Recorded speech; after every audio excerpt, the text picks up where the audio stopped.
Boa noite a vocês que estão aqui conosco. Prazer em receber, começar esse ciclo com a Maria Clara. Então, eu vou fazer uma breve apresentação e aí já vou passar a palavra. A gente agradece a presença de vocês. Eu sou a Dina Feldman, eu sou uma mulher branca de 44 anos, o meu cabelo tá pintado de vermelho, eu tô usando um vestido roxo, eu uso óculos, os meus olhos são verdes. E essa imagem que aparece atrás de mim é um dos ambientes da Casa Museu Ema Clabin, que fica aqui em São Paulo, e a gente convida todos para conhecer em uma oportunidade próxima. Eu sou mediadora de ações online da casa, é uma alegria estar com vocês, e hoje a gente vai ter o primeiro encontro de 3 do ciclo Literatura Negro-Feminina Conversa entre Gerações. Hoje a palestra Palavras Jongadas, um panorama histórico da literatura de mulheres nos cadernos negros, com a historiadora, professora e pesquisadora Maria Clara Martins Cavalcante. Então, vou apresentar a nossa palestrante. A Maria Clara Martins Cavalcante é aficionada pelo que há de política na cultura e na subjetividade. Ela é uma historiadora feminista, professora, educadora popular e pesquisadora, interessada nas relações entre arte, música, literatura e a política, e tem se dedicado a investigar as potências dos feminismos decoloniais como crítica à história. Nesse caminho, ela se graduou em História na Universidade Federal Fluminense, é mestre em História pela Universidade Estadual de Campinas e doutoranda em História Política na Universidade do Estado do Rio de Janeiro. Atua ainda como educadora no Museu do Amanhã, no Rio de Janeiro, onde desenvolveu trabalhos sobre arte, ciência, gênero e educação. Hoje ela também coordena o GT, Gênero da Associação Nacional de História, no Rio de Janeiro.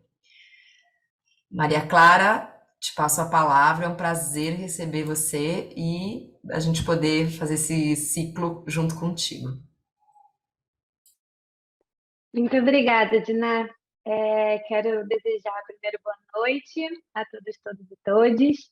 Vou começar antes, inclusive, de compartilhar minha tela, fazendo minha audiodescrição. Meu nome é Maria Clara, eu sou uma mulher parda, estou com os cabelos pretos amarrados em cima em um coque, eu uso óculos redondinhos, quase fundos de garrafa. Eu estou usando uma blusa de alça branca, um colar de sementes. Atrás de mim tem uma parede branca e uma pontinha de uma bandeira, que é uma bandeira que fica na sala da minha casa.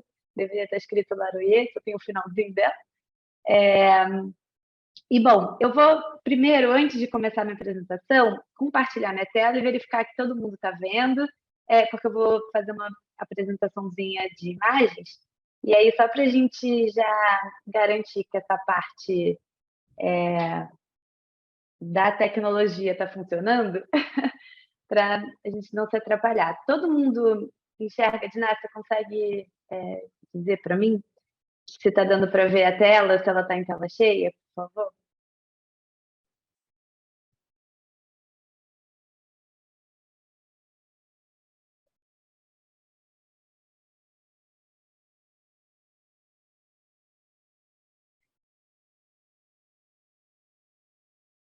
Não? Tudo certo, tá tudo certo. Tudo certo? Que bom. Perfeito. Ótimo. Então, eu vou começar, na verdade, pedindo licença para todas as que vieram antes de mim, para começar essa fala. Eu quero dizer que eu espero que esse encontro, né, assim como os próximos encontros, ele seja um espaço gostoso de reflexão, de conversa. Então, peço que vocês utilizem o espaço no final para mandarem perguntas, questões, reflexões, discordâncias. Aposto muito e acredito muito nesse espaço da conversa como um espaço muito potente, né? Eu estou muito feliz de poder compartilhar alguns dos meus pensamentos, né, e parte da minha pesquisa com vocês. Eu quero agradecer a Casa Museu Ema Clabin, a Cris Maltella, a Diná, por cederem esse espaço, por toparem e fazerem essa parceria. Quero agradecer também a Lívia, minha querida, que fez essa mediação, me ajudou na construção dessa programação do ciclo, né?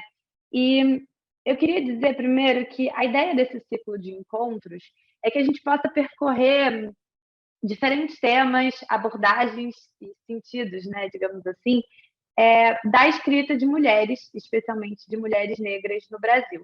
Eu já quero antecipar que né, fazer isso já seria um grande desafio, que precisaria de muito mais que 3 encontros só para a gente começar a sentir que estaria começando a dar conta de alguma coisa, né? Então, por isso que nesses encontros existem seleções, recortes, né? Algumas questões que eu realmente escolhi para esse encontro e para os próximos, né? Escolhi em parceria com a Esmeralda Ribeiro. No terceiro, vocês vão ver as maravilhosas Lubi Prates e Maria Carolina Cassati, enfim. Então, tem recortes e escolhas, né?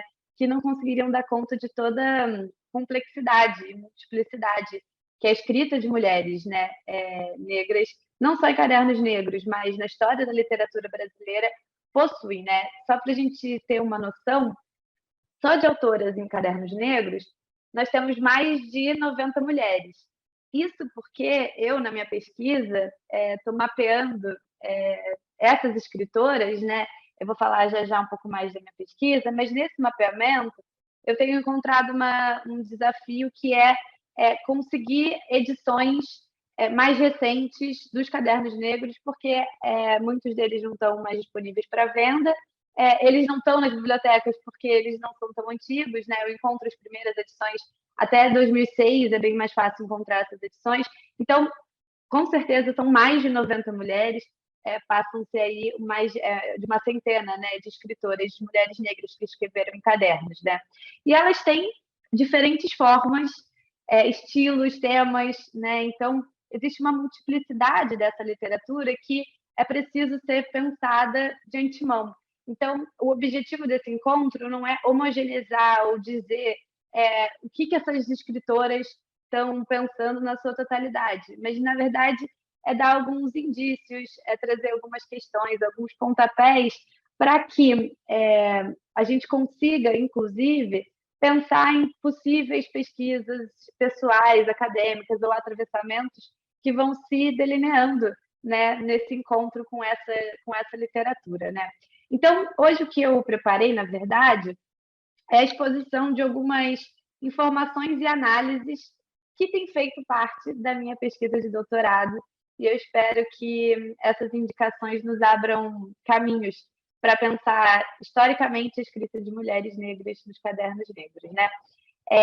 Então, lembrando, né, que na semana que vem a gente vai ter um encontro com a Esmeralda Ribeiro e no dia 12 a Maria Carolina Cassati e a Lubi Prates vão abrilhantar esse debate pensando o cenário da literatura mais contemporânea. Hoje eu vou me ater a um período mais inicial, né, dessa escrita em cadernos negros, nos primeiros anos de publicação, enfim, né? Vou entrar lá na primeira edição de Cadernos, em 1978, para a gente começar a pensar como essa escrita foi se delineando, como ela também se transformou no decorrer do tempo, né? Falando um pouco sobre mim e como eu cheguei aqui, né?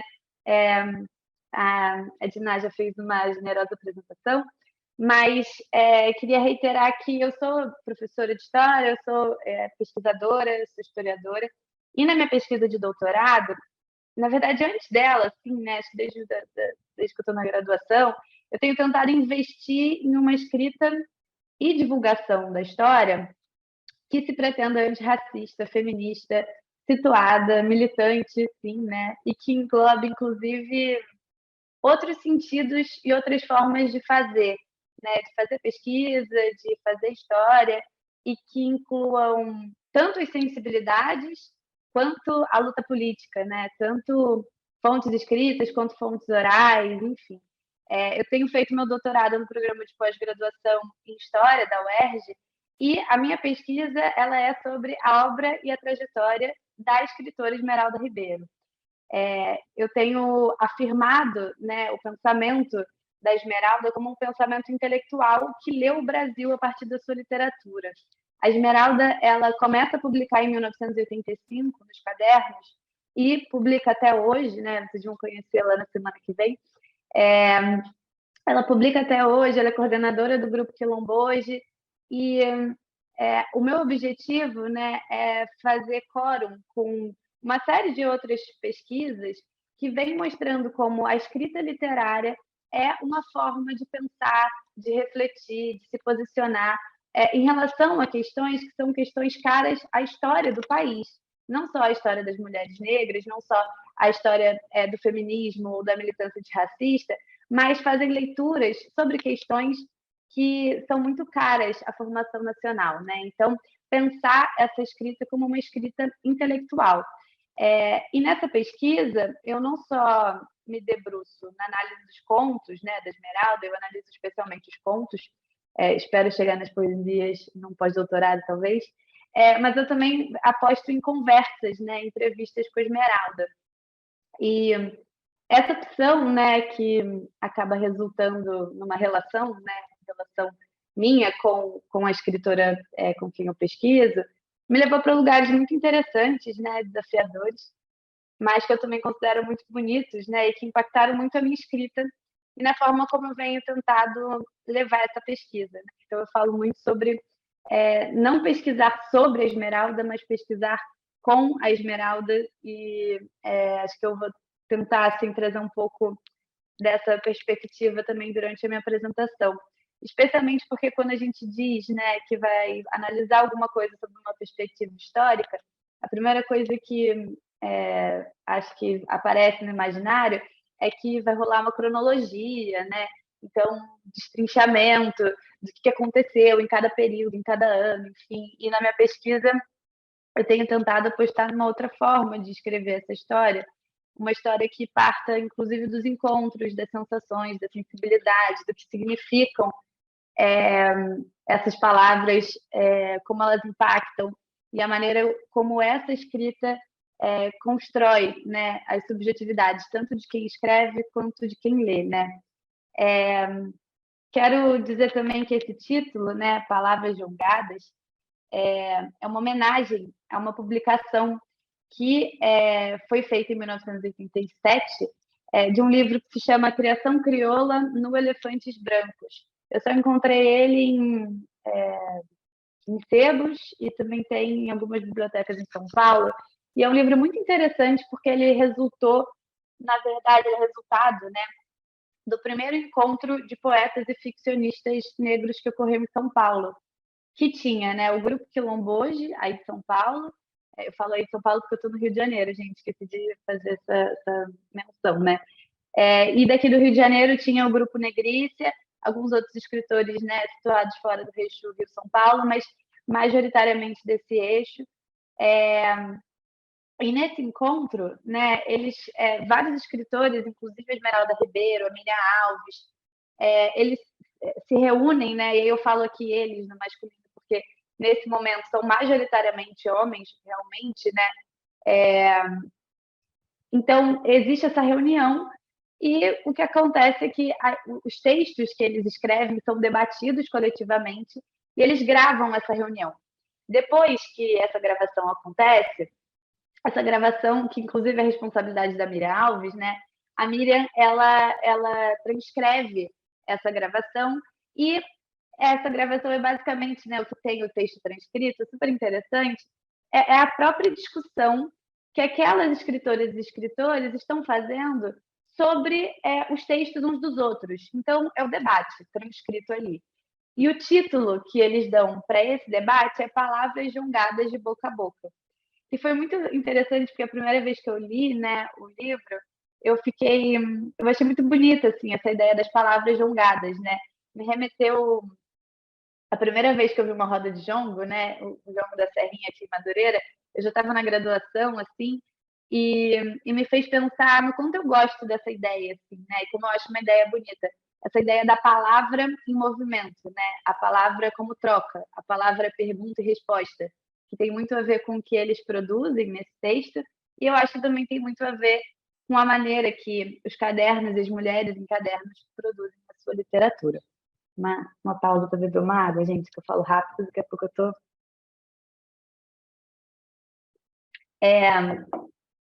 Então, eu fico muito feliz, assim, né, de ver que encontro esse ciclo, né, com pessoas engajadas que chegam até aqui pelo interesse nos cadernos, né, e na obra dessas escritoras.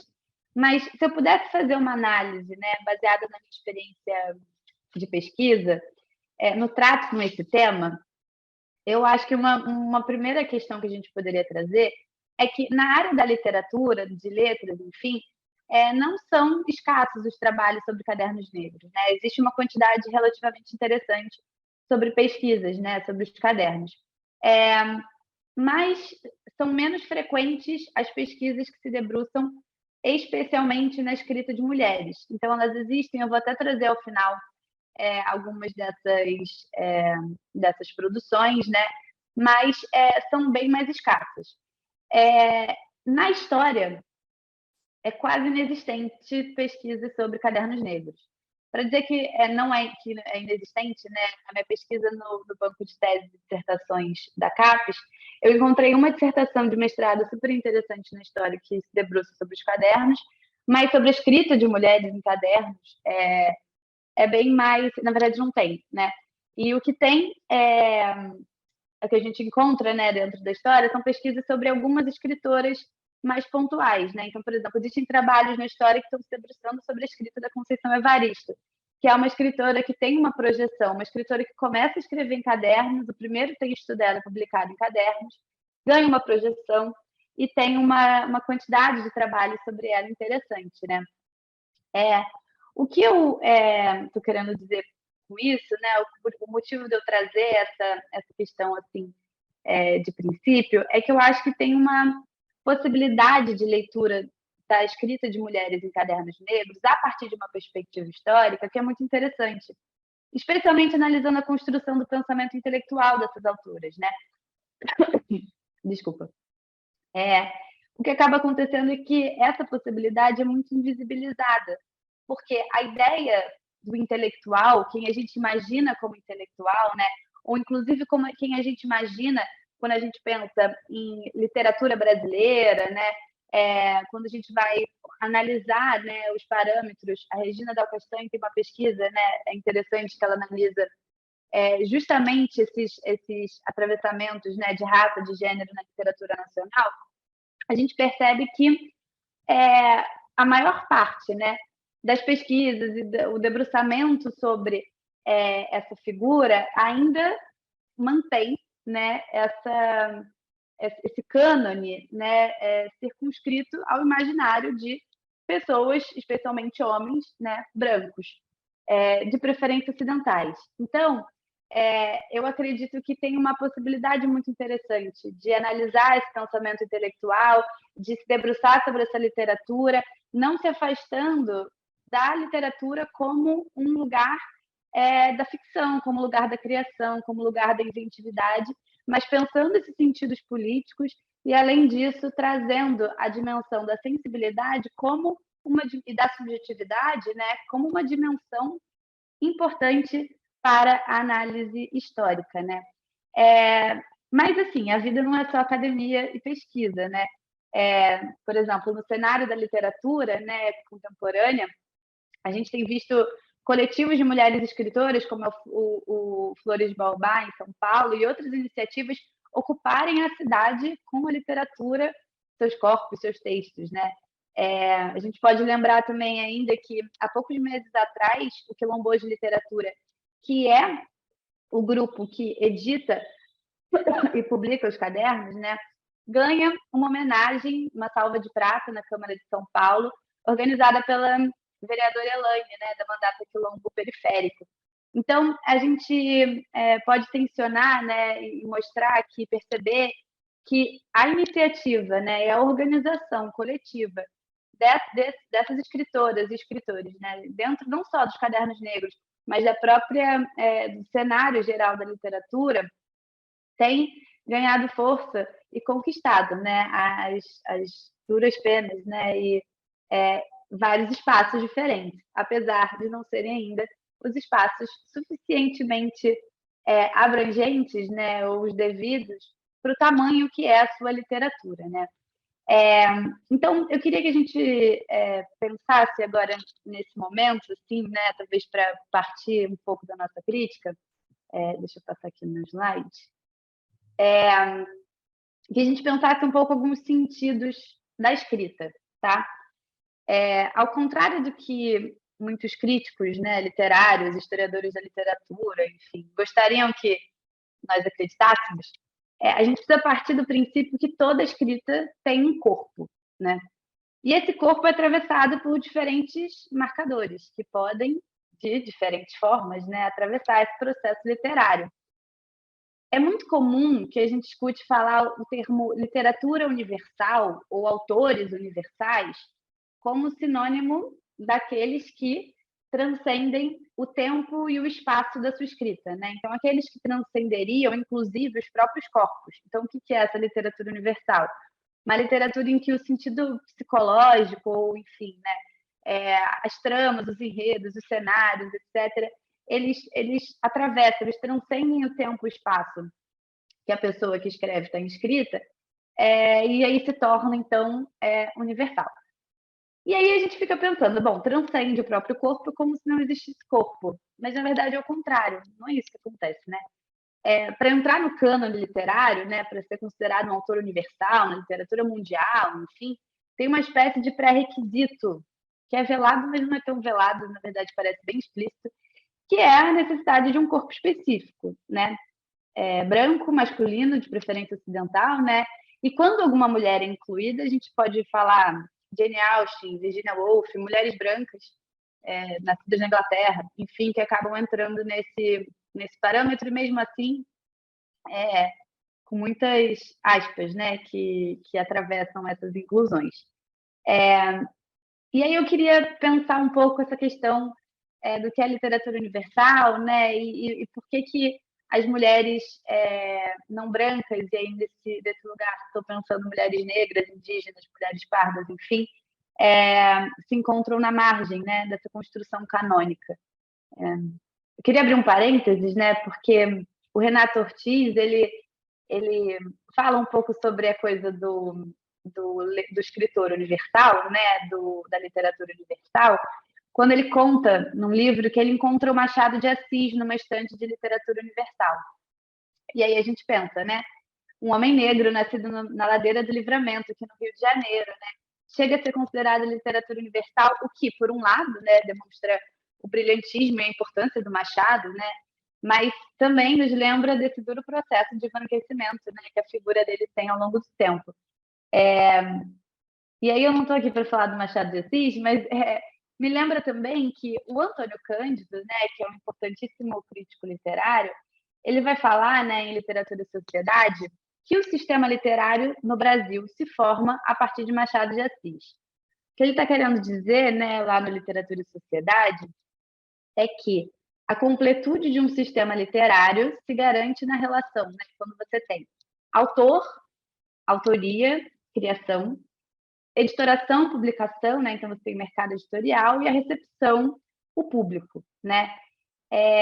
E existem muitas outras produções da crítica literária, enfim, na história da literatura, que refletem qual é a forma, né, o que define a literatura de um país ou do mundo.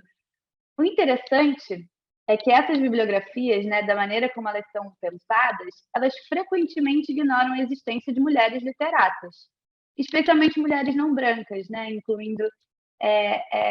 incluindo-as nessa história da literatura.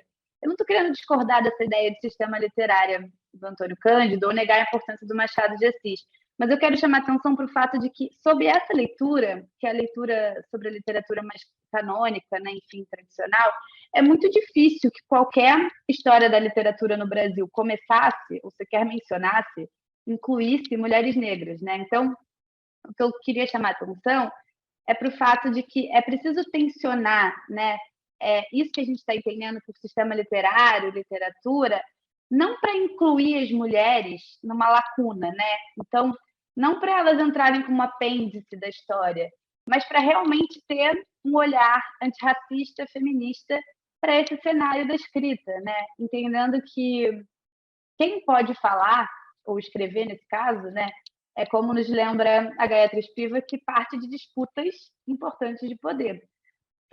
Então, eu acho que o convite, inclusive, dessa explanação é para que a gente não leve essa ideia de pensar, refletir sobre a escrita de mulheres em cadernos negros como uma inclusão na história, mas como um convite a repensar a própria história da literatura e como ela é feita, né? E aí eu coloquei essa perguntinha, né? A quem interessa dizer que não há uma tradição, e aí tradição entre aspas, porque, enfim, não quero entrar nos meandros do que é o significado dessa palavra, né? Mas a gente chamaria de uma tradição de literatura de mulheres negras, né? A Miriam Alves, ela publicou um texto em 1995, nos Cadernos Negros, em que ela afirmava que existe uma intenção maliciosa nas pessoas que afirmam que a escrita de mulheres negras é inexpressiva no Brasil. O que me parece assim que ela está justamente desafiando, né, é uma lógica argumentativa de alguns autores e críticos que é muito falaciosa. Porque num determinado momento, quando a crítica feminista, a crítica antirracista começam a questionar esses críticos e esses autores do porquê que eles não incluíam as mulheres na sua análise, eles costumavam dizer é porque a escrita de mulheres não existe. A escrita de mulheres negras, então, menos ainda. E a culpa, esses caras diziam, né? A culpa não é minha, que estou apenas analisando alguma coisa.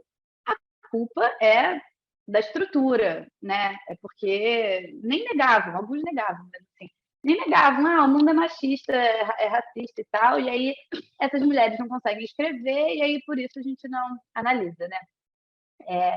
E na verdade isso não é real. É bem verdade, claro, óbvio, e a gente precisa anunciar, né, enfim, um pouco desse paradoxo, né? Não sei se é exatamente um paradoxo, mas dessa relação, é que muitas mulheres deixam de escrever por conta da estrutura patriarcal, misógina, racista, né? Muito provavelmente, se nós não vivêssemos o mundo que a gente vive, com as estruturas de opressão, né, que a gente vive, nós veríamos muito mais mulheres despontando e vivendo de literatura, que tá, quem sabe, no sonho, né? Mas, por outro lado, existe sim uma tradição de escrita e expressão de mulheres negras no Brasil, que é profundamente invisibilizada pelo cânone, né? Então, apesar de tudo, sem entrar numa lógica de romantização, essas mulheres escreveram, né?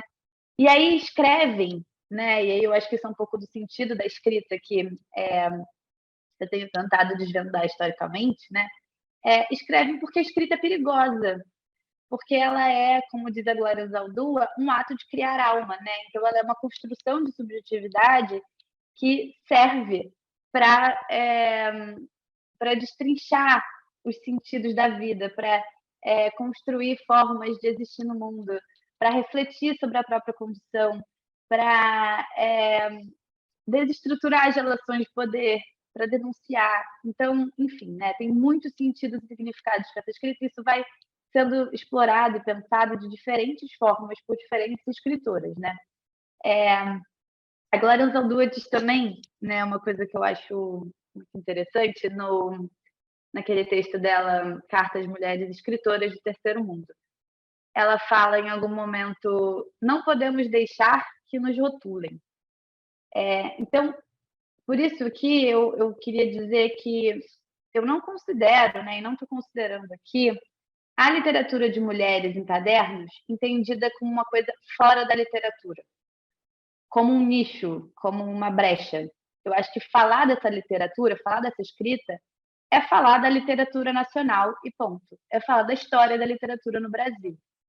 A diferença é que um homem branco rico, que é a maioria, a pesquisa da Regina Del Castanho de 2005 e de 2018 reiteram, né? Ela vai fazer uma pesquisa sobre quem são os autores e autoras no Brasil e ela vai apontando, né? Enfim, a partir de análises, né, de raça, de gênero, de classe social, qual é o perfil, né? E existe o perfil do escritor, um homem branco de classe média alta, né? E aí ela vai dizendo, né? A diferença é que um homem, né, branco rico escrevendo, ele não se anuncia como tal, né? Porque ele acha que ele não precisa, porque ele é o sujeito universal, né? Um sujeito universal que se diz universal, mas que na verdade de universal ele não tem nada, né? Porque ele é muito marcadamente um corpo muito específico, que em nada dá conta da pluralidade da existência humana, né, no planeta.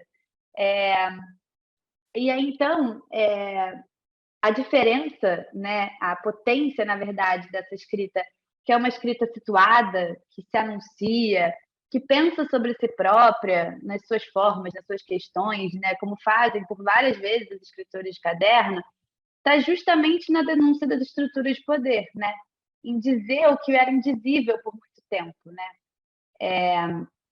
Eu acho que essa questão, né, de se anunciar como escritora negra ou apenas como escritora é uma questão muito complexa, super contemporânea, até questão para muitas escritoras. Converso sobre isso, né, com não só, né, com a Esmeralda nas nossas conversas, mas com outras escritoras, né, que atravessam a minha pesquisa. Mas eu nem poderia abarcar ou dar conta de dizer, né, enfim, um veredito sobre a questão. Mas o que eu posso dizer como pesquisadora é que eu tento, então, respeitar ao máximo possível a maneira como essas escritoras se colocam, então a maneira como elas se posicionam, mas sempre lembrando no texto que eu estou contando a história da literatura nacional, da qual essas mulheres, como muitas outras pessoas, fazem parte, né? Então, eu tenho muito medo, né, que ao trazer esses temas, a gente possa acabar entrando na lógica de dizer que essas mulheres são um nicho, ou elas são uma exceção, e etc., como se elas estivessem fora da história da literatura, e pelo contrário, elas estão muito dentro, né? A gente está vivendo a literatura como um espaço de disputa, né? Então, ao mesmo tempo que a gente vê Eliane Alves Cruz, Luísa Romão, Conceição Evaristo ganhando o prêmio Jabuti, por exemplo, a gente vê o público, né, a internet, lançar uma campanha gigantesca para Conceição Evaristo entrar na Academia Brasileira de Letras e ela ter uma derrota, né, muito tem muita disputa, né, enfim, dentro dos espaços de voto, né. Então, é verdade que os espaços de poder procuram manter o status quo, né, e a gente pode até questionar a inserção, né, nesses espaços. A gente vai esnobar esses espaços porque eles merecem ser esnobados mesmo, mas também a gente precisa lembrar que são eles que concentram os recursos materiais, simbólicos, né, que dão o tom, né, das disputas no cenário cultural no Brasil. A questão, né, e aí é um pouco do que eu quero afirmar, né, da periculosidade dessa escrita, é que essa literatura, ela agride, ela expõe as estruturas de poder, né? Elas vão dilacerando os pedestais sobre os quais se ancoram os saberes que se pretendem neutros, se pretendem universais, mas, na verdade, reiteram frequentemente esse caráter branco, masculino, eurocêntrico dos espaços de poder, né? Eu quero fazer aqui um parênteses, porque quando eu digo, né, esse sujeito universal, masculino, branco, etc., etc., a escrita de mulheres em cadernos e a própria relação com a Esmeralda, etc., enfim, foi deixando muito claro, né, o espaço de alianças entre mulheres negras e homens negros que essas escritoras pleiteiam, tá? Então, esse caráter masculino do sujeito universal está muito atrelado a uma branquitude, né? Então, acho que isso é um parêntese importante de fazer. E aí, enfim, né? A minha pergunta, né? A quem interessa dizer que não há uma tradição de literatura de mulheres e mulheres negras no Brasil? Aqueles que não querem inserir essa tradição literária dentro da história da literatura brasileira. Isso significaria ter uma inclusão de autoras, enfim, significaria revolucionar currículos, isso significaria trazer à tona não só a forma como as mulheres em cadernos estão discutindo questões relacionadas a gênero e a raça, mas a forma como elas discutem política, a forma como elas discutem maternidade, a forma como elas discutem sexualidade, religiosidade, a forma como elas estão falando sobre o Brasil em diferentes períodos históricos, como elas constroem metáforas que falam não só sobre a escravidão, mas falam sobre a ditadura militar. Os cadernos negros estão se erigindo justamente no final desse período. Então, eu acho importante, né, enfim, marcar que esse processo, esses entraves, né, que impedem historicamente a escrita de muitas mulheres, não são, né, um correspondente direto de uma inexistência dessa literatura. Existe um processo de invisibilização dessa literatura, né? E essa literatura aconteceu, né, se relacionando com outras formas de dizer poético, né?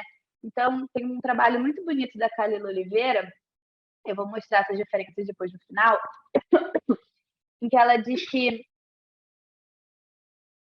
áreas, elas operam conhecimento como ação. Então, é uma escrita. Existem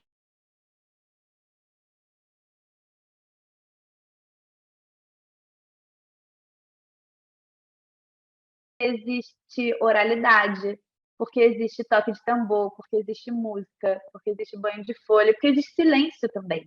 Então, é Oi, nesse Maria Clara. espaço, né, num espaço Maria Clara, de ação, né, desculpa. do conhecimento como ação, que essa escrita vai se destrinchando.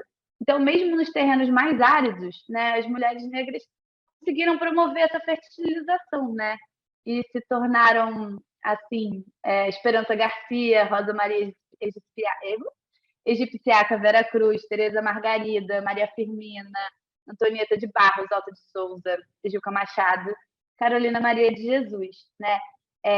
Então elas escreveram e essa escrita não começa em cadernos negros, mas os cadernos negros eles se tornam então um espaço muito proeminente dessa escrita, a ponto de, por exemplo, em 2019, a Esmeralda, né? Na verdade, o grupo Quilomboje, publicar esse livro aqui, ó, escritoras de cadernos negros, que reúnem escritoras, né, e textos de escritoras em diferentes períodos dos cadernos, pensando, inclusive, nessa possibilidade de fazer esse recorte dentro dessa literatura, né? Pensar essa escrita de mulheres em cadernos. Então, fico me perguntando, né? Eu trouxe aqui dois trechos, né? O primeiro é da Esmeralda, né, em que ela fala sobre ecoar, né? Ecoar e ressoar na história, uma literatura que ecoa e ressoa na história. Essa frase é muito especial para mim, assim, ela atualmente está dando o título da minha tese. Maria Clara, só um minutinho. Oi, claro. Tá tudo certo, gente? Porque vocês falaram que teve uma oscilação de internet, só se vocês estão ouvindo a Ixi, gente bem. Tá tudo certo aqui, então tá bom. E tá? pediram para você falar um pouquinho mais devagar para poder fazer a leitura labial, tá bom? Tá Tá certo. bem, Foi uma oscilação de internet, mas já passou. Desculpa, tá obrigada. bem. Pode deixar, imagina. Gente, eu tenho esse incrível problema. Eu falo muito rapidamente. E quando eu vejo, eu me empolgo e já estou falando super rápido. Me desculpa, viu? Vou segurar a onda. Então, eu estava falando das escritoras, né?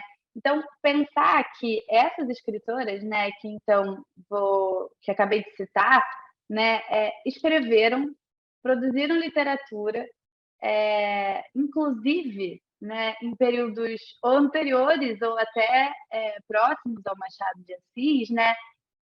E aí sempre tem uma pergunta, né, que algumas críticas, né, feministas, historiadoras feministas têm feito, né, quando estão analisando a literatura, que bom, Shakespeare é esse grande nome, né, da literatura mundial, etc., né? Será que uma irmã dele, se tivesse os mesmos talentos, teria tido a mesma projeção?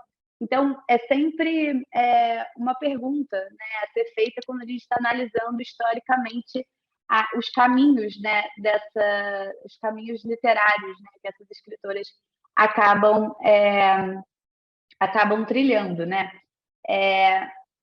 E aí eu fico me perguntando, né, onde está então esse perigo, né, que a Glória Anzaldúa diz que existe na escrita das mulheres, né, especialmente das mulheres de terceiro mundo, as mulheres não brancas, as mulheres periféricas com quem ela conversa.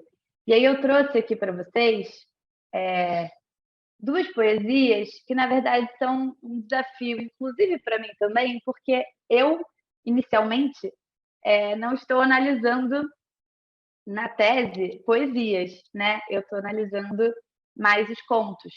Mas quando eu vou apresentar, eu sempre trago a poesia, porque ela me atravessa, porque ela me emociona, mas também porque eu acho que a gente consegue coletivamente encontrar sentidos para essa escrita, né, e para esses textos que são muito interessantes. Tem muita coisa muito interessante escrito pelas mulheres em cadernos negros em forma de poesia. Então, eu queria fazer um convite para vocês que é o de vocês comentarem, enfim, o que vocês sentirem em relação a essa leitura, né?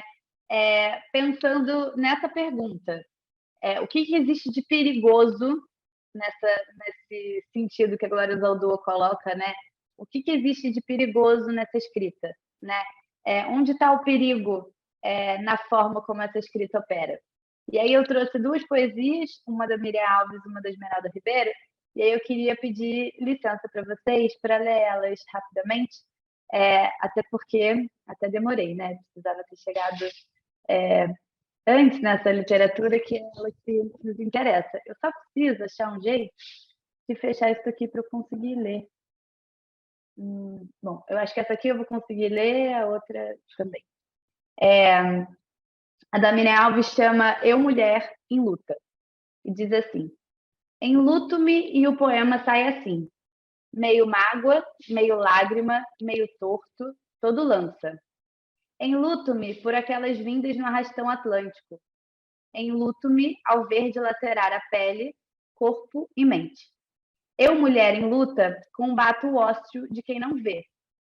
No silêncio das casas, os estupros, menina, cotidianamente. Eu enluto toda a mágoa, toda a dor, toda a lágrima. Enrijeço-me sob o toque domador, marcando desejo. Sou toda combate, toda força. Eu, mulher, em toques no teclado. Faço das luzes da tela meu alento, alimento em palavras meu desejo pleno de ser. E vou tic-taqueando, retirando das vogais, sons, palavras e imagens, tamborilando mensagem. Vou. Eu acho tão lindo esse poema da Miriam. Esse poema, a primeira vez que eu encontrei ele foi justamente nesse livro aqui, o Escritoras de Cadernos Negros. E depois eu li num livro que recente, eu acho que é um livro de 2021, talvez, que reuniu as poesias da Miriam Alves, e que também é lindíssimo. E, enfim, eu vou até abrir o chat se vocês quiserem compartilhar um pouco, enfim, o que vocês sentiram, quais os atravessamentos, né, dessa literatura, porque, para mim, elas têm vários significados, mas acho que eu gostaria de ver se vocês trazem coisas para a gente partir daí. Enquanto vocês vão pensando, eu vou lendo da Esmeralda. E eu acho só, assim, né, um parênteses, eu realmente acho interessante trazer e pensar, né, que essa escrita, ela tanto atravessa questões que são caras, né, enfim, a história das mulheres, né, a história de mulheres negras e as relações, as sensibilidades, etc., que estão falando, né, sobre gênero, estão falando sobre sexualidade em vários momentos, que estão falando sobre amor, enfim, como elas também estão falando de política, estão falando de história, ou seja, né, existe uma diversidade de temas muito grande, né? Deixa eu beber uma aguinha. A poesia da Esmeralda diz assim, ela se chama, né, Serão Sempre as Terras do Senhor, e diz, invasão. Quando gente do campo planta o espírito de Palmares e dá vazão ao desejo de criar um quilombo e trabalhar com seus pares, invasão se as terras do Senhor cobrem-se de mato, enquanto olhares à espreita esperam que uma estrela traga-lhes justiça e desfaça o temor. Invasão quando em Luísa Marim outra mulher se transforma para acabar com a dor de ser tratada como coisa ruim. Invasão o homem fincar os pés na terra, pois será a própria terra que vai devorá-lo como um João Ninguém. Um dia, quem sabe, depois dos 300, 400, 1000 anos de Palmares, gestaremos novos zumbis, acotirenes, para redesenhar a nação e talvez do rubro solo verdes frutos surgirão. Deixa eu ler os comentários de vocês. O Augusto falou, né? Esse poema tem uma relação à escravidão em seu coração, o sofrimento da desgraça, do estupro, e que praticamente nada mudou, até os dias atuais, que os governantes não fazem nada e fecham os olhos para quem necessita de abrigo. Ótimo, adorei. Vou ler de todo mundo, depois eu comento. Creio que o maior perigo deste poema da Miriam é o jogo de linguagem, que na superfície fala de dor em lutar, mas disfarça combatividade em luta. Lindo. Eu adorei, eu acho que é exatamente por aí, assim, né? E aí, pegando o que a Lua falou assim primeiro, existe algo que é muito importante, assim, eu acredito, né, de afirmar nessa análise dessa literatura, que é a relação entre literatura, história e política, né? Em vários momentos, quando a gente vai pensar e pegar as pesquisas, os livros, os intelectuais que estão falando sobre essa relação, existe um foco muito grande, por exemplo, né, na literatura que é escrita nesse período, né, dos anos finais da ditadura militar, que é quando essas escritoras estão escrevendo, etc., né, enfim, que é de dizer que a literatura que está fazendo política, inclusive a poesia que tem relação com a política, é aquela literatura que está fazendo uma crítica direta, explícita, mais explícita ou menos explícita, né, à ditadura militar, está falando sobre liberdade, etc., etc. E aí essa é a relação história, literatura e política. E quando, né, a gente olha para um poema como esse, em vários momentos a análise, né, e o que se diz deles é que é, um resumo, né, um pouco do que seria essa literatura, como se ela estivesse falando de perfumaria, né? Então é como se, bom, são mulheres falando sobre sentimentos e amor, etc. Como isso pode ser uma fonte histórica de que está falando sobre política. E aí, quando a Lua traz essa análise, né, e quando Augusto fala, né, sobre essa crítica, né, algo que permanece, né, uma dor que permanece, enfim, e esse uso do termo, né, da luta como um instrumento, né, poético dentro da escrita, dá muito tom do que de diferentes formas, né, essa literatura consegue fazer e promover, né? Então, por exemplo, quando ela fala, né, eu, mulher, em toques no teclado, faço das luzes da tela meu alento, alimento em palavras o meu desejo pleno de ser, vou tic-taqueando, retirando das vogais sons, palavras, imagens, né? E ela está falando aqui, né, parece, assim, né, no meu entendimento, sobre o processo da escrita e a importância da escrita, né? Então, a escrita como alento, né, o alimento em palavras, etc., ela também está afirmando o sentido político do próprio ato de escrever, né? Então, o sentido e o significado da escrita para essas mulheres. Tem uma pesquisa que eu gosto muito, que é da Marileia Almeida, que ela pesquisa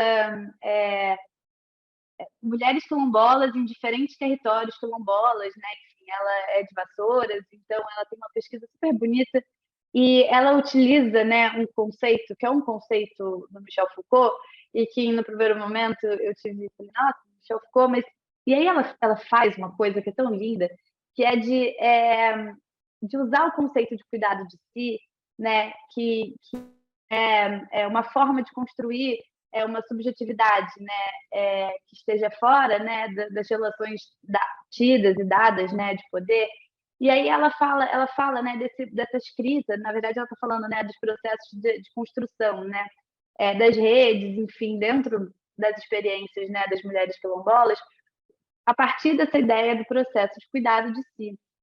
E eu tenho tentado pensar também essa escrita como esse processo, né? Como um processo de construção de subjetividades e de espaços de erguer a voz, né? Como diria Bell Hooks, que subvertem, né, essas relações dadas do poder, né?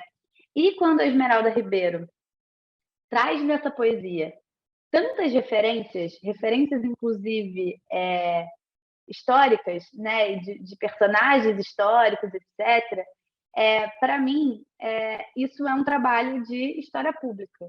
Através da poesia, uma poesia que eu, por exemplo, facilmente, né, usaria, se eu não usei essa, já usei uma parecida assim, dela, na sala de aula, né, ela faz menção e constrói um sentido, uma narrativa histórica sobre, né, personagens históricos, sobre períodos históricos, fazendo uma construção, uma análise, né, em paralelo com o contemporâneo. Ela está falando de direito à terra, ela está fazendo um paralelo desse direito à terra, né?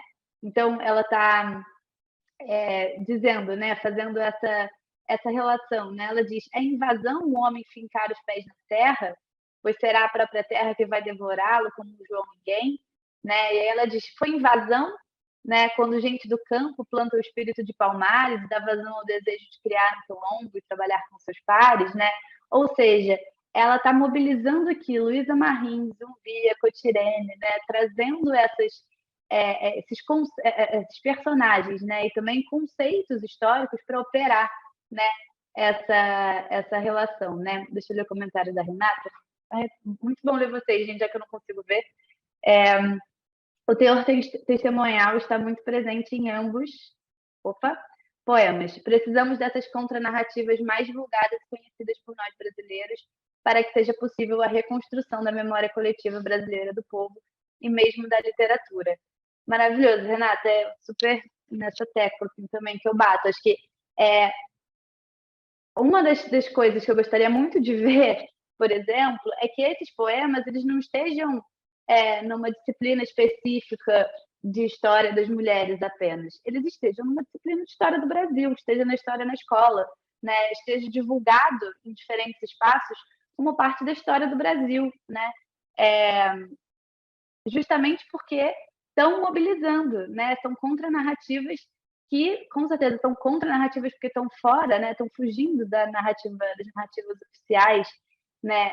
Sobre a história do país e que trazem muitos elementos interessantes, né? Para a gente pensar construção de identidade, etc., né? O Augusto falou. Esse outro poema tem uma grande ligação com uma pesquisa que fizemos aqui sobre Palmares e suas histórias, ou seja, Angola Janga, pois existe uma África sem o Brasil, mas não existe um Brasil sem África. Sem dúvida, Augusto. E isso é uma questão super central na escrita das mulheres em Cadernos Negros. A Esmeralda Ribeiro, eu posso falar mais assim, com maior propriedade, porque a minha pesquisa se debruça majoritariamente nos textos dela, ela traz muitas referências à história da África, não só no uso, né, de termos, né, enfim, então, de palavras que têm origem em etnias, em grupos étnicos, né, então palavras de origem iorubá, banto, jeje, etc., mas a partir dos usos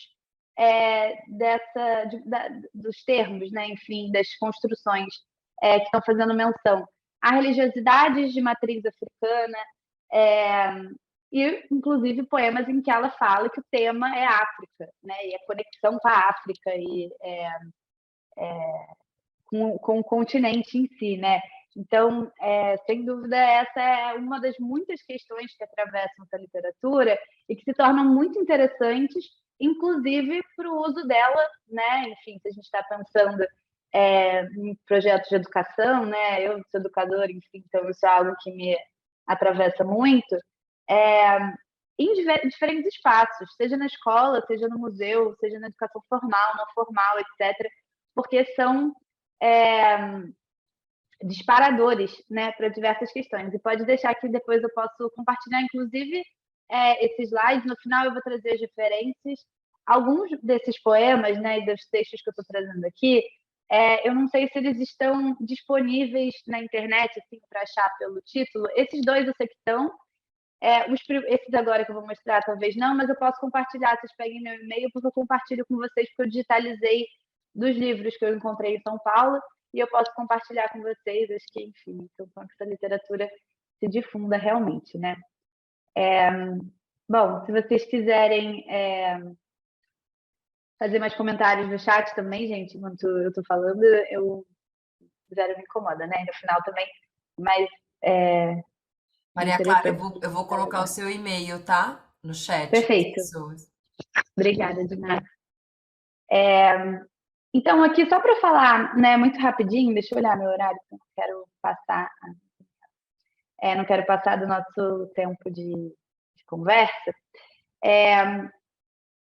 Eu queria falar aqui de três assuntos, né? Enfim, então, que eu com certeza já passei por eles, mas que eu acho que são interessantes da gente refletir junto, né? Primeiro, sobre como essas escritoras nos convidam a descolonizar a própria escrita, né? E aí, descolonizar, né? Eu não quero entrar nos meandros, né? Dos pormenores das disputas sobre o decolonial. Eu me debruço bastante sobre o decolonial, parto dos feminismos decoloniais para pensar, mas o que eu acho importante e interessante da gente pensar aqui é que, nesse sentido da descolonização, eu quero, né, chamar atenção para um processo, para um convite de produzir uma epistemologia que parta do pessoal do subjetivo. É isso que a literatura, que essa escrita faz. Então, a minha aposta é de entender essa literatura, sim, sempre como literatura, como ficção, mas também como disparadoras de construção de epistemologias, de forma de pensar, sentir e ler o mundo, né? E aí, nesse sentido, acho que isso tem a ver com o fato de que cada vez mais, né, essa crítica decolonial tem denunciado, né, e anunciado para o mundo o quanto as esferas de saber, né, então, seja história, seja filosofia, seja biologia, etc., né, elas são muito calcadas, quando a gente fala das origens delas, né, em referenciais que são europeus. Como se o que é europeu fosse universal. Então, bom, qual é a origem da filosofia? Qual é a origem da ciência política? Qual é a origem da história? Onde tudo começa. E esse princípio, né, está muito situado, né, nas referências, né, e nos autores que são autores homens europeus, né, enfim, quando não europeus próximos. E aí o que acaba acontecendo é que isso fica parecendo que é universal, né? Então um convite, né, enfim, inclusive, que eu acho que essas autoras acabam fazendo, que também está presente, né, na crítica de historiadores e historiadoras decoloniais que estão fazendo produzindo esse pensamento, é da gente territorializar o pensamento da Europa, entendendo que o que a gente chama de filosofia, a grande filosofia, etc., na verdade é uma filosofia que surge, que está situada na Europa, e tudo bem, mas que isso não significa que não tenha existido filosofia em outros territórios, porque, por exemplo, o que é a filosofia?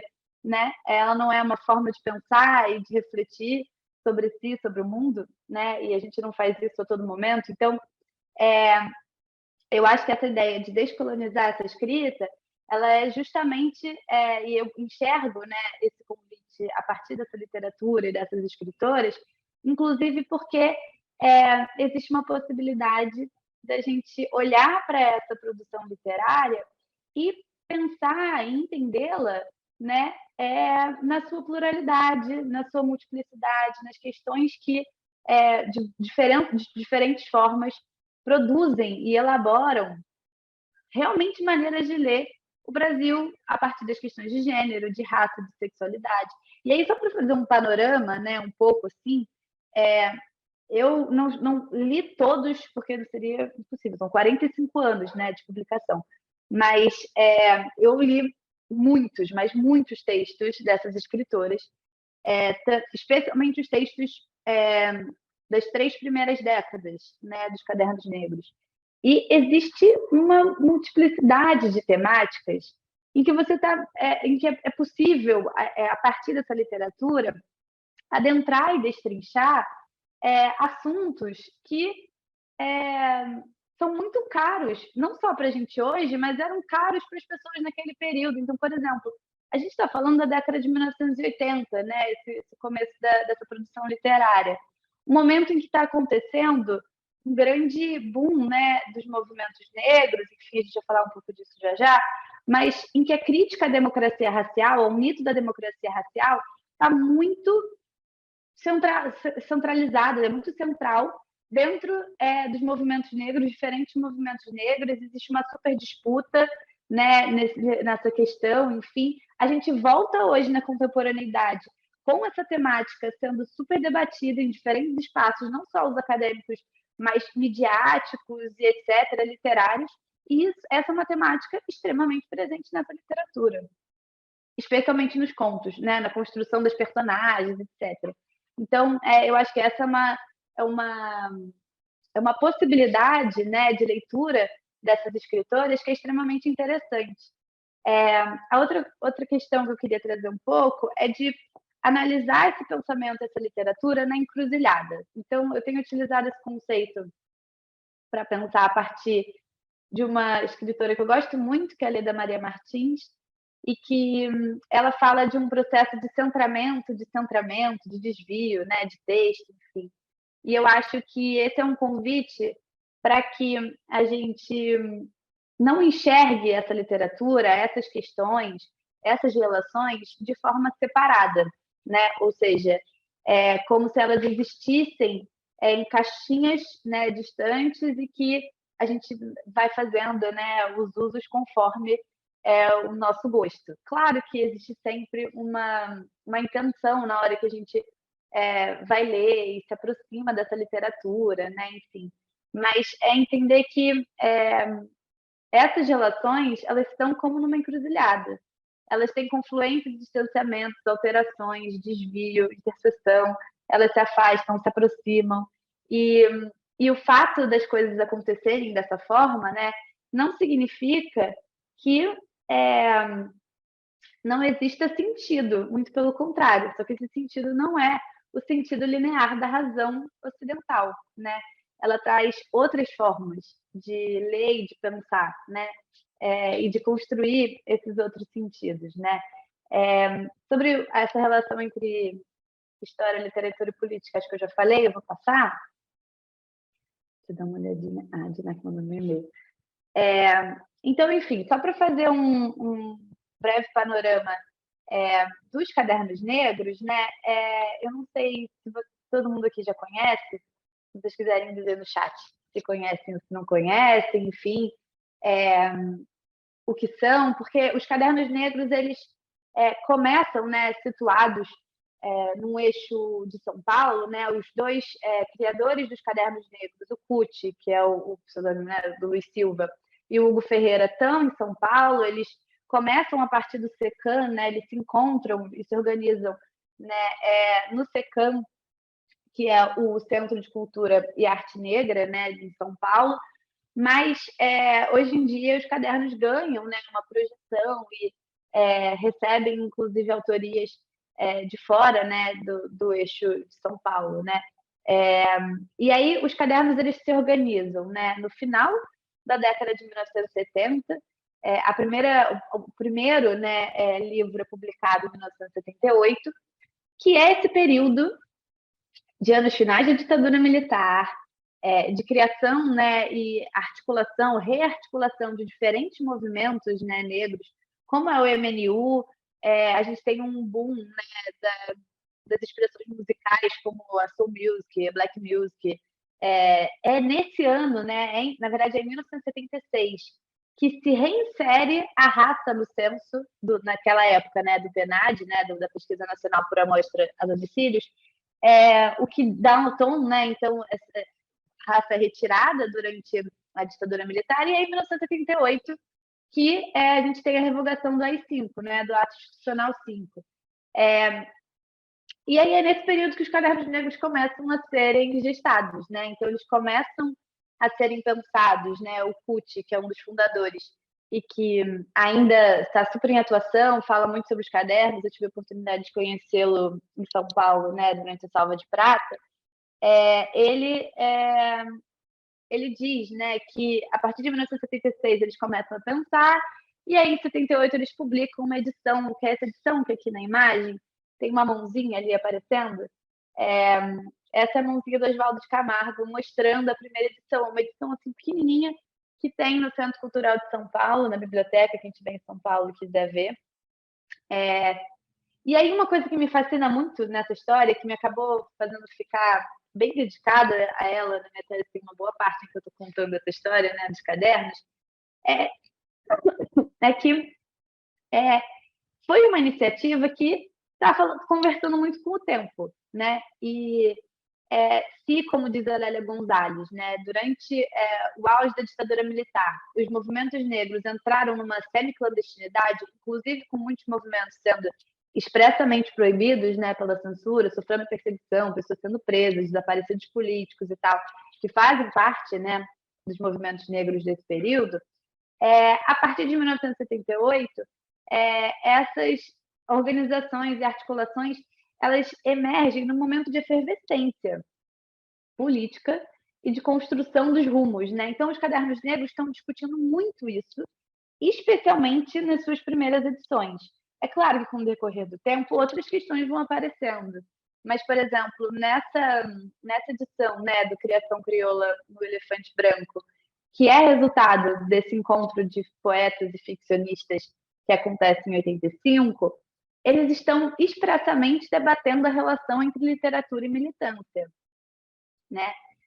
A Miriam Alves escreve um texto em que ela fala muito sobre isso já nesse livro. Nessa época, vários dos integrantes, né, desse encontro são ou foram militantes do Partido Comunista. Então, eles estão debatendo essas questões, né? Eles estão tensionando essa relação entre literatura e política, né? E o Kuti chega a afirmar, inclusive em algum momento, né, que os cadernos são descendentes dos africanos que foram escravizados, os seus filhos, os seus netos, que aí já nascem como afro-brasileiros, e do processo de negociação que essas pessoas tiveram, apesar das diferenças culturais, da diferença linguística, de se organizar para resistir a um inimigo comum, a escravidão e o racismo. E os Cadernos Negros surgiriam, então, ele constrói essa memória, essa metáfora, essa relação, enfim, para posicionar os Cadernos Negros, então, como esse espaço de literatura que está incidindo politicamente no combate ao racismo, né? E isso é algo que atravessa a história dos Cadernos Negros até hoje, né? Então, os cadernos eles começam a publicar em 1978 e eles publicaram ininterruptamente até 2023, que é esse ano, vai ter uma edição agora, tirando o ano da pandemia, que foi 2020, já estou perdida, né? Quando foi a pandemia, enfim. Que foi o ano que eles não publicam. Sempre alternando edições de contos e de poesias. E esse eu acho que é um fator que chama atenção e que garante, né, até enfim, a importância, né, de olhar, né? Não saiu 2021, obrigada, Lua, porque eu fiquei perdida nesses anos de pandemia. Porque a importância e a grandiosidade dessas publicações nesse sentido, né? Porque o que acaba acontecendo, e aí eu acho que isso é uma questão interessante, assim, um pouco para pensar essa análise, né? Enfim, e a importância dos cadernos, é que em vários momentos, inclusive quando eu digo isso, né? Quando eu falo, porque a grandiosidade, a importância, né? E a centralidade dessa produção literária, é uma acusação de que eu estou muito envolvida com a minha fonte, né? De pesquisa, enfim. E eu sou envolvida realmente, assim, né? Eu acho que não tem problema nenhum afirmar a centralidade e a importância dessa produção literária, né, na construção do que é a literatura no Brasil. Então, pensar que são 45 anos, se a minha matemática não está errada, né, 2023, 1978, 45 anos de produção literária, né, com centenas de escritores e escritoras passando por essa produção. E aí eu trouxe, né, um trecho do primeiro poema que o Kuti publica em cadernos. É o primeiro porque é o primeiro na ordem, inclusive, que ele publica. E que eu acho sempre muito bonito. A primeira vez que eu li, eu achei super interessante. Chama Meu Verso. E ele fala: fato de força, meu verso força paredes. Fácil é feito de osso, carne e sangue, e de um beliscão da mãe preta. Meu verso fala de negro, meu verso fala do grito, que os brancos não escutaram, porque fecharam os ouvidos. Meu verso fala do ódio encolhido, do nosso olhar exprimido, e lança zagaias ao som de batuques, de noites que não vivi, mas vivem em mim, em meu sangue, aos comandos de zumbi, que fala bem alto aos irmãos, e sorri, sorri, sorrir. E aí eu trouxe aqui algumas imagens. Essa aqui é da Salva de Prata, que a mandata do Quilombo Periférico gentilmente me cedeu. E essas duas fotografias que estão aqui do lado são duas fotografias que estão na edição comemorativa das 3 décadas de cadernos, em que tem, na parte de baixo, né, uma fotografia onde estão o Cuti, a Esmeralda, a Miriam Alves, nessa... Aqui não está dando para ver direito os rostinhos de cada um. Que já é, né, a organização do Quilombo hoje, e em cima uma fotografia dos lançamentos de uma edição dos cadernos, que estão nessa edição, que é super interessante, que conta a história, né, dos cadernos. Agora deixa eu me apressar, porque eu não quero terminar sem falar sobre as 2 primeiras mulheres que publicam, então, em cadernos, né? E aí eu quero fazer um parênteses, porque nessa pesquisa sobre as mulheres que publicaram em cadernos, tem vários entraves, assim, né, que são, por exemplo, de encontrar referências biográficas sobre algumas escritoras específicas, né? Porque a gente tem escritoras que publicaram, às vezes, apenas uma vez ou 2 vezes nos cadernos. E aí, numa pesquisa, né, nos bancos de tese, nas bibliotecas, etc., são muito escassas as informações sobre elas, o que acaba atrapalhando, o que mostra, né, a invisibilização dessas escritoras. A Esmeralda Ribeiro, o Cuti até mencionam isso em algum momento, pensando quantos escritores e escritoras, tanto homens quanto mulheres, em cadernos, que acabam deixando de publicar por conta dos entraves materiais, né? A gente tem que lembrar, né? Acho que para quem não conhece os cadernos, eles são uma publicação, a forma de organização, né? De publicações independentes. Os livros, né, são bancados geralmente por um rateio entre as autoras e os autores. Em alguns momentos, mais contemporaneamente, alguns editais, né, entraram, algumas parcerias com a Prefeitura de São Paulo, etc., acabaram resultando, como é o caso, por exemplo, desse livro aqui, né, do Escritoras de Cadernos Negros. Mas isso é, sem dúvida, um grande entrave, né, para esse processo, né, de se viver de literatura no Brasil já é um grande entrave, né? Em si, o próprio processo de permanecer, né, nesse meandro das publicações também não é tão fácil. E aí 2 escritoras aparecem nessa primeira publicação. São 6 homens e 2 mulheres, a Ângela Lopes Galvão e a Celinha. E a Ângela Lopes Galvão, ela publica nos 2 primeiros volumes dos cadernos, né? E aí ela se define como uma mato-grossense, 24 anos, estudante, gosta de escrever, talvez porque seja uma forma de contestar, discutir e solidificar ideias, posições. Dessa forma, o que eu escrevo reflete as minhas preocupações, dúvidas e questionamentos, enquanto mulher e negra numa sociedade delimitada por valores brancos e machistas. Então, em 1978, Ângela Lopes Galvão está pleiteando, né, na sua apresentação, por exemplo, um termo, uma palavra, que é a palavra machista, né, valores brancos e machistas, que constrói aí uma disputa, e ela está aqui se posicionando diante não só, né, do patriarcado, né, enfim, e do machismo, mas também em relação aos feminismos brancos, né, que invisibilizaram a luta das mulheres e que não contemplaram durante muitos anos, não contemplam, no caso, né, os feminismos brancos hegemônicos, não contemplam a totalidade da categoria, né, e a multiplicidade, a variedade da categoria mulheres, né? Então, é interessante pensar, né, como essas escritoras elas estão tensionando diferentes espaços que estão disputando diferentes questões, né, dentro da luta política. E aí ela tem essa poesia que se chama Retratação. Diz assim: bela, desejável, atraente, mulher, mulher negra, negra mulher, oprimida, tangenciada, traída, enxovalhada, usada, manipulada, mulher, submissão, negra, inferiorização, o peito latente clama, a boca tapada geme, o coração magoado anseia, e luta e sonha, e espera, e espera.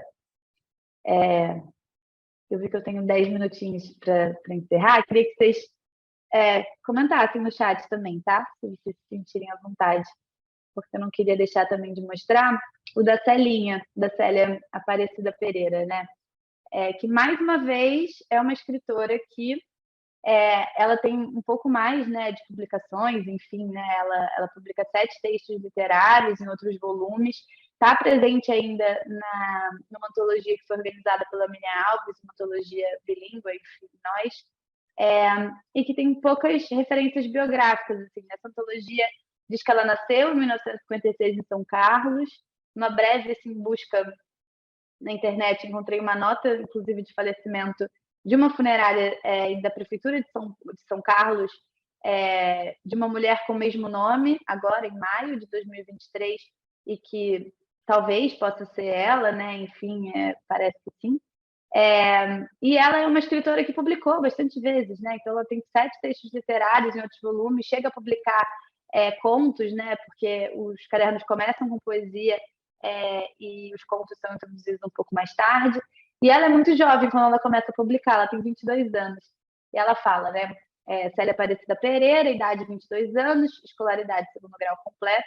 Comecei a escrever por brincadeira, fazendo versos com nomes de amigos, e mais tarde pela necessidade de expressar meu próprio eu. Escrevi um livro não publicado, Búzios, sou coautora de 3 peças teatrais, Carapuça, Retrato de Mãe, Montadas e Herança. Filosofia de vida. Nunca ficar parada, estar sempre à procura do errado para transformá-lo em certo. E aí ela escreve essa poesia chamada Chibata. Chi de Chico Preto, Bá bantos de negros bantos, tá de tatuagens de marcas a brasa, chibata, bata e mais bata, batendo a gente sofrendo e morrendo por nada. Tarados senhores, feitores safados, Chi é Chico Preto. Bá é som de batendo, e tendo a chibata também. E tá cortado, mas tá. Etá, todos os brancos correndo, Chi, os negros estão se juntando, pá, que cena gozada, tá, os brancos morrendo de medo dos chicos, dos bantos, da ira dos ventos. É zumbi chamando os velhos, as negras, os bantos e até os rebentos para a maior fuga de todos os tempos. Mas, antes de partirem, se lembram de antes. Não tinham alimento e era só sofrimento, então juntam seus prantos e descem também a chibata de esquecimento. Vou passar já para chegar para encerrar. Então, eu tenho feito, né, a partir do encontro com a Esmeralda Ribeiro, né, porque ao procurar, né, ao investigar e reunir todos os textos da Esmeralda nos cadernos, me surge, então, esse desejo de me aprofundar e de mapear essa literatura de uma forma mais ampla. E aí o que eu tenho feito tem sido justamente buscar esse mapeamento, né, dessas escritoras, enfim, que já acontece numa pesquisa, né, numa dissertação de mestrado, entre esse período, né, entre 1978 e 2006, é uma pesquisa, vou botar a referência no finalzinho toda para vocês, mas que aí, a partir dessa pesquisa e a partir, então, desse encontro com os cadernos, né, que estão majoritariamente nas bibliotecas e que o acesso é mais fácil por estarem lá organizados, né? A maior parte são por doações, inclusive do próprio CUT, e tem várias bibliotecas em São Paulo, eu pude ir mapeando essas escritas, né? Então, pensando as escritoras que aparecem mais recorrentemente, né, nessas produções, como a própria Celinha, Conceição Evaristo, Cristiane Sobral, Esmeralda Vieira, Miriam Alves, Cúcio Souza e Sônia Fátima Conceição, escritoras que têm pouquíssimos dados biográficos, algumas delas que, inclusive, eu não consigo encontrar em outros lugares, né, enfim, e que me parece um trabalho de investigação arqueológica, né, que eu super gostaria de fazer depois do doutorado, e mais atrás, enfim, então construir essas biografias, mesmo que a passos lentos, e escritores que iniciam a carreira em cadernos, né? Então, não só o primeiro texto, mas alguns dos primeiros textos. Não, o primeiro texto da Cristiane Sobral não é em cadernos, mas logo depois, logo no comecinho, ela publica em cadernos. O primeiro texto da Esmeralda em cadernos, da Conceição Evaristo em cadernos. Então, pensar esse espaço também, né, como um espaço onde se constroem relações que dão o tom desse cenário da literatura, não só em São Paulo, mas da literatura negro-brasileira que o Kut tanto defende, né, o uso desse termo, e que eu vou junto com ele, né, nesse uso, né. Então, inclusive, muitas dessas escritoras, e aí eu já me encaminhar para encerrar, como é o caso da Esmeralda Ribeiro, mas não só, a Miriam Alves, a Conceição Evaristo, elas fazem várias publicações, em edições, não só em edições especiais dos cadernos, mas às vezes, para quem já leu cadernos, né, nos começos dos livros, né, antes delas começarem, antes de terem propriamente as poesias ou os contos, é muito comum que nos cadernos as autoras e os autores façam pequenas intervenções, textos curtos, alguns mais curtos, outros menos, fazendo algum tipo de provocação, alguma reflexão. Em vários momentos, a escrita de mulheres entra nessa pauta de reflexão. Ou, por exemplo, a própria Esmeralda, ela escreve muitos textos em que ela está refletindo. Já em 1985, no Criação Crioula no Elefantes Brancos, ela escreve um ensaio em que ela está pensando sobre essa escrita. Depois ela escreve a escrita de mulheres negras, Sai do Quarto de Despejo, que inclusive seria o próximo. Isso aqui é, por enquanto, o número de escritoras que eu encontrei até agora, que eu ainda não olhei todas as edições, né? São 45, ainda não encontrei todas, mas eu já olhei a maioria, teria passado, né, de 39 ao final de 2006 para 91 agora, né, no final de 2022.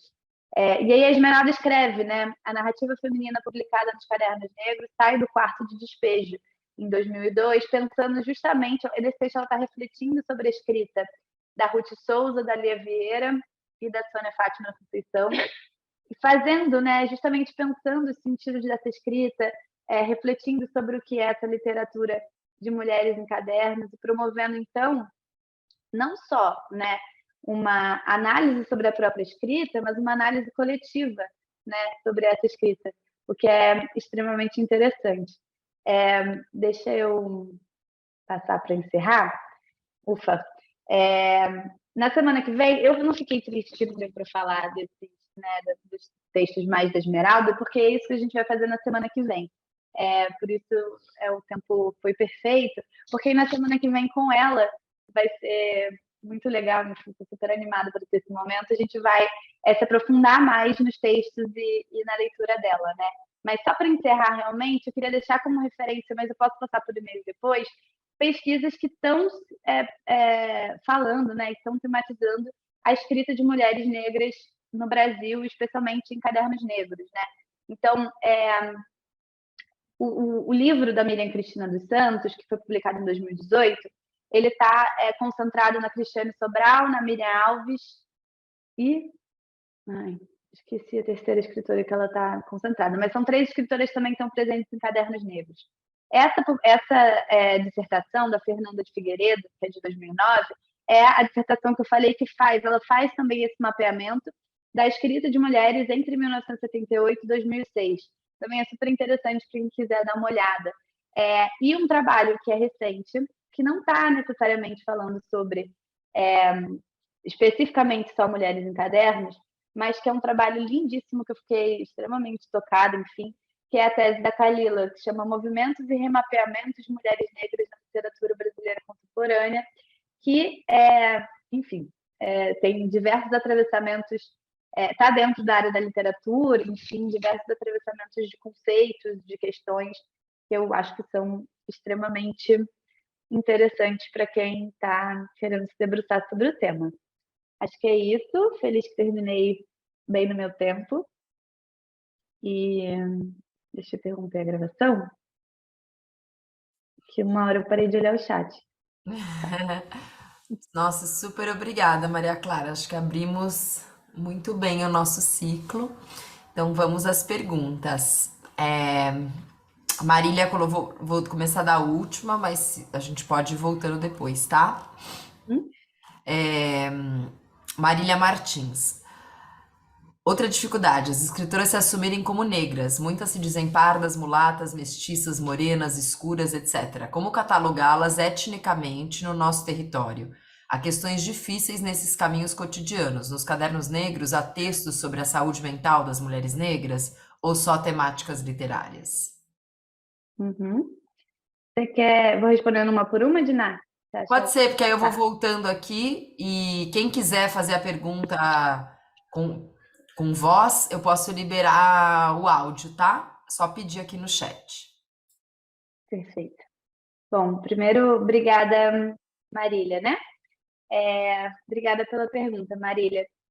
Bom, eu concordo super que essa identificação étnico-racial ela é uma grande questão dentro do panorama, não só do cenário da literatura, né, mas ela é uma questão que tem sido recorrentemente debatida em diferentes espaços. Dentro dos cadernos negros, essa questão é, sim, muito perpassada, especialmente quando essas mulheres estão discutindo o processo de encontro ou reencontro com a negritude. Por exemplo, o primeiro conto da Esmeralda Ribeiro, que ela publica em 1985, que é um conto que é muito engraçado, porque eu adoro esse conto, eu começo muito por ele, assim, na minha trajetória de pesquisa, e a Esmeralda, quando eu encontro ela, fala: vamos falar das coisas mais recentes? Nossa, eu nem me lembro. Enfim, ele é super engraçado, né? Como quando você escreve uma coisa, você perde o controle daquilo, porque às vezes ele aquilo nem. Né? E aí é muito interessante. E aí, nesse conto, ela conta a história da Mariana Cesário, que é uma personagem que ela constrói, né, como sendo uma mulher negra, mas essa construção ela vai sendo ao decorrer do conto. E ela vive enclausurada numa cápsula de brancura. Ela usa um pouco essas palavras. Assim. Então, ela vive, e é um conto que atravessa, né, usa vários recursos e metáforas, um conto em que ela, o lugar que a casa, que a Mariana vive, é uma casa, um apartamento todo branco. E ela é uma filha de um casal interracial, ela tem uma mãe italiana e um pai negro. E durante o conto, ela vai passando por diversas situações de racismo, em que ela vai aos poucos, eu não vou dar o spoiler do conto, mas ela vai se deparando com a questão, né? E o conto tem um uso do fantástico que é extremamente interessante, bonito, enfim, mas eu percebo, né, especialmente que essas questões, né, relacionadas à identificação étnico-racial, né, esse encontro, reencontro, negação, etc., aparecem muito a partir das construções subjetivas das personagens e dos personagens. Existem outros em que isso aparece também. A Cristiane Sobral tem um conto em que ela fala de uma disputa entre uma irmã, que é uma irmã negra retinta, e um irmão, né, de mesmo pai, mesma mãe, que é um homem negro de pele clara, enfim. Então, elas vão trazendo, né, esses debates a partir da construção dos personagens, o que eu acho super interessante, inclusive porque dão um pouco o tom da complexidade da questão de um jeito que, às vezes, assim, aí eu, como historiadora, não conseguiria dar, né? Enfim, analisando historicamente. Então, isso super aparece. Eu acho que sobre a questão da saúde mental, também acredito que vai meio pelo mesmo sentido. Assim. Eu não encontrei ainda nesses ensaios ou nesses textos que não são os textos ficcionais, ou seja, os textos que elas estão refletindo sobre a própria escrita, enfim, debates mais específicos sobre saúde mental. Com certeza vou encontrar, imagino, nesse momento que começo a me aproximar dos livros mais recentes. Imagino, né? Mas, assim, especificamente não. Acho que esse debate também aparece extremamente atravessado na literatura. A Esmeralda, por exemplo, tem um conto, não sei se vocês procurarem ler, enfim, né? A Esmeralda tem um conto, por exemplo, em que ela usa uma metáfora, né? Enfim, se chama A Procura da Borboleta Preta, em que ela está discutindo maternidade, ela está discutindo enlouquecimento, o estereótipo da loucura, etc. Todas essas coisas dentro de uma narrativa literária também, né? Então, não sei se eu te respondi, mas acho que é um pouco por aí, assim, a minha leitura. A Marília tinha feito uma primeira pergunta sobre poesia de qualidade, mas ela pediu a voz aqui. Já abri seu microfone, Marília, e aí ela pode falar.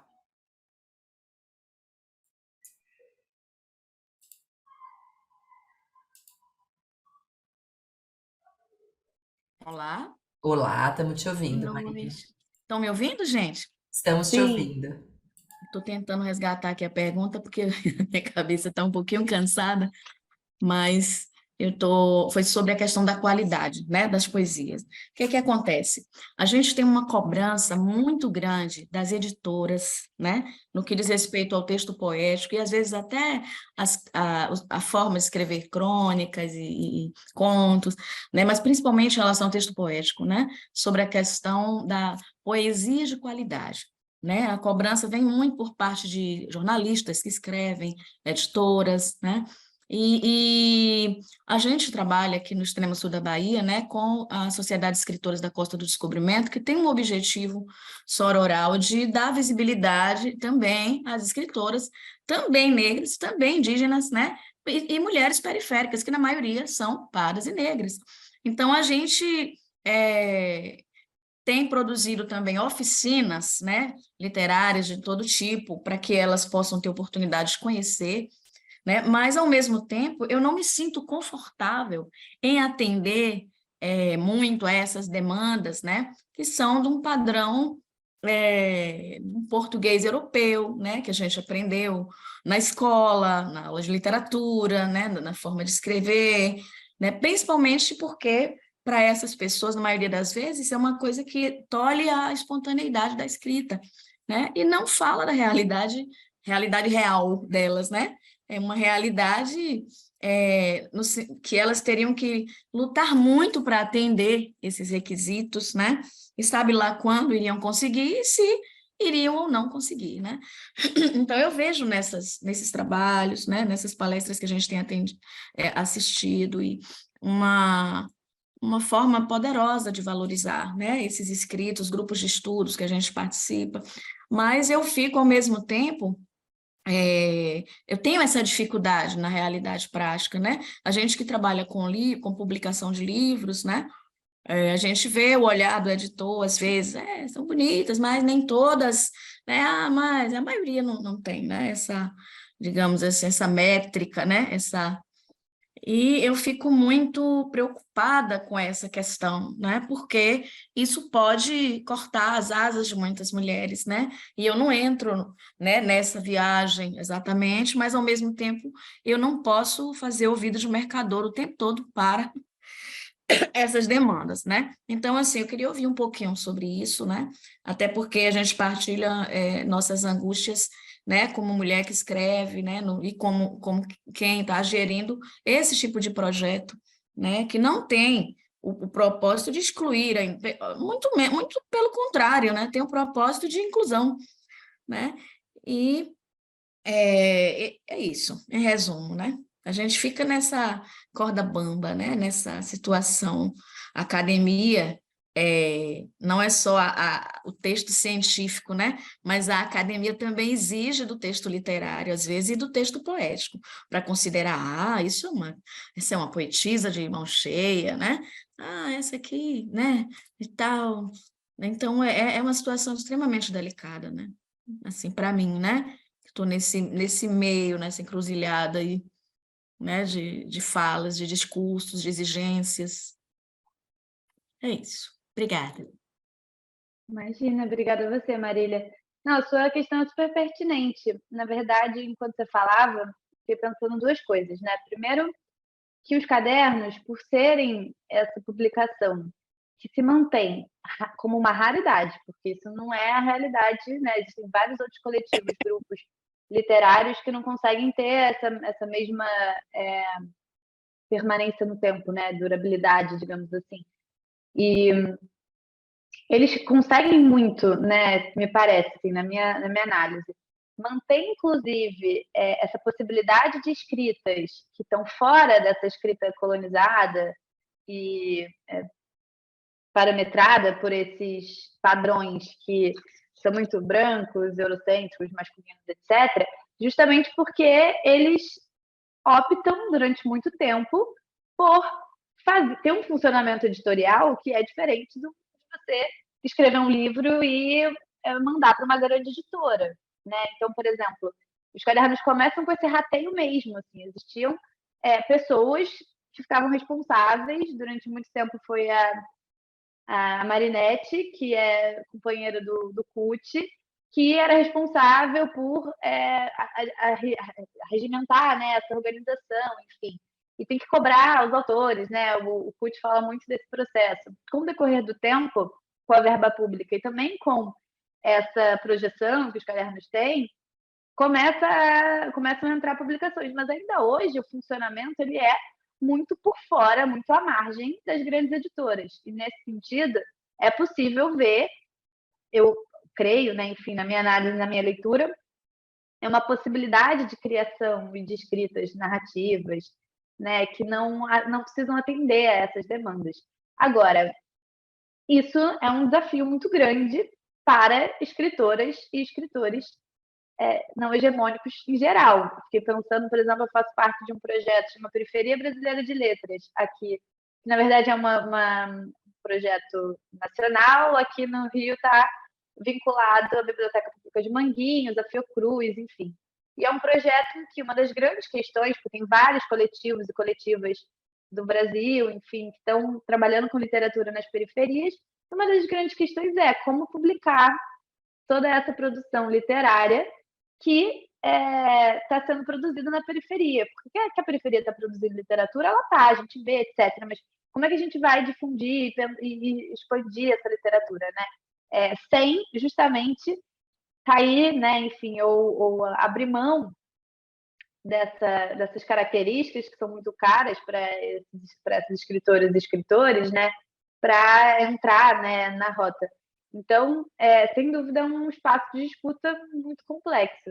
Mas eu acredito que, enfim, a receita dos cadernos ela não é replicável a larga escala, mas acho que dá o tom, por exemplo, né, inclusive, da importância por ser um espaço que lança, inclusive, escritoras, né, para outros espaços literários, né? Isso é muito importante. Então, enfim, sei que eu não respondi, porque acho que essa é uma questão que não tem uma resposta, né? Assim, enfim, mas acho que os cadernos dão um pouco, né, desse tom. A Lua pode até falar, enfim, melhor do que eu, porque publica, né? Publicou em cadernos, enfim, é uma escritora dessa geração, então, inclusive, feliz você estar aqui, viu? E acho que é isso. Não sei se tem outras perguntas. Tem sim, peraí, só vou te ler aqui. Tá bom. Do Augusto Gargamel. Foi uma temática muito importante, porque cada visão de cada escritora fomenta a temática do espaço da mulher negra. E ouvir de uma mulher é extremamente importante. Qual que é a sua visão ainda, a pouca voz e força da mulher no espaço para a negritude e luta contra o racismo, que ainda é muito grande até os dias atuais, e pessoal esquece que a escravidão acabou há pouco tempo? Obrigada pela pergunta, Augusto. Eu só consigo, né, ouvindo essa pergunta, lembrar de que essa luta histórica, né, que, enfim, eu estou aqui historicizando o espaço da literatura de mulheres negras dos cadernos. Mas essa luta de mulheres negras contra o racismo, contra o patriarcado, acontece no momento em que a escravidão começa. Então, ela é uma luta histórica, e na tese eu tento um pouco fazer essa leitura de que existem muitas maneiras de combater as estruturas de opressão, e dentro da perspectiva decolonial, por exemplo, é importante pensar que, inclusive, o conceito de feminismo, né, que a gente está disputando, é um conceito que esse feminismo, né, a luta contra o patriarcado, não começa com a luta das sufragistas.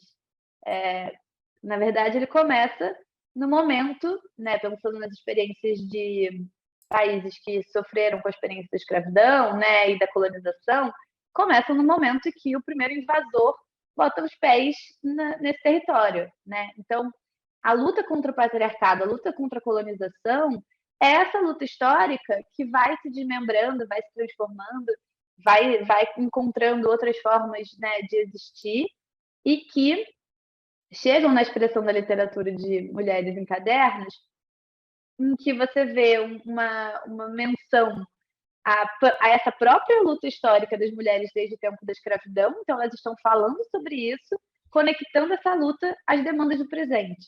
Então, eu acho que um espaço interessante, e eu acho que isso é importante de acontecer nos espaços de educação, nos museus, etc., espaços como esse e vários outros, é justamente de elucidar, né,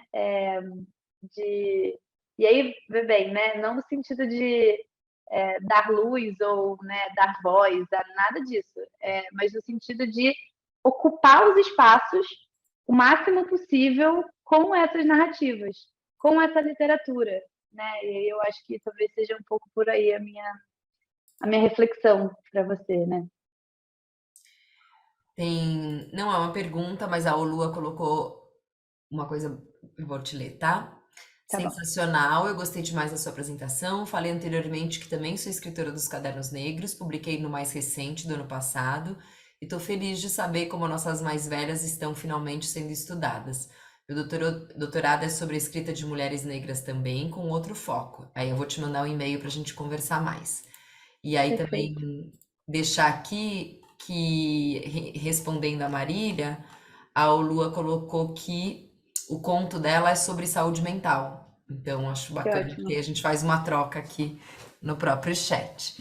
Pessoal, eu só para avisar, porque eu já vi que algumas pessoas estão tendo que ir embora, a gente tem ainda aqui quem precisar de certificado, tá?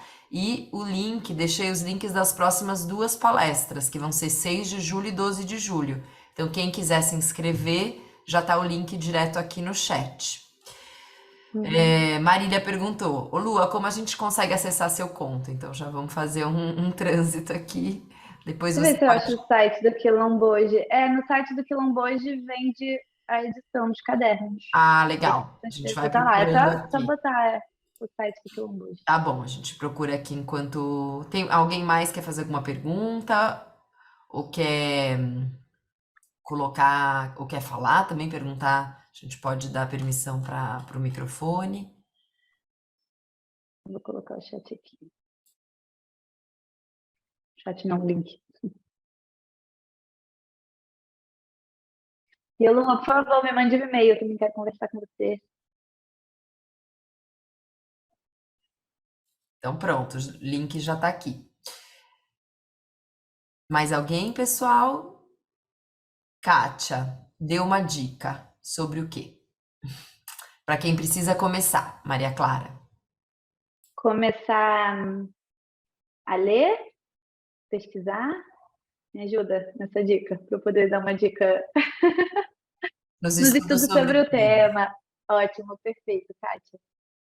Olha, honestamente, eu acho que a primeira coisa é encontrar uma literatura que te atravesse, porque também é muito difícil escrever, fazer pesquisa, estudar uma literatura que não faz sentido, que não te atravessa de algum jeito.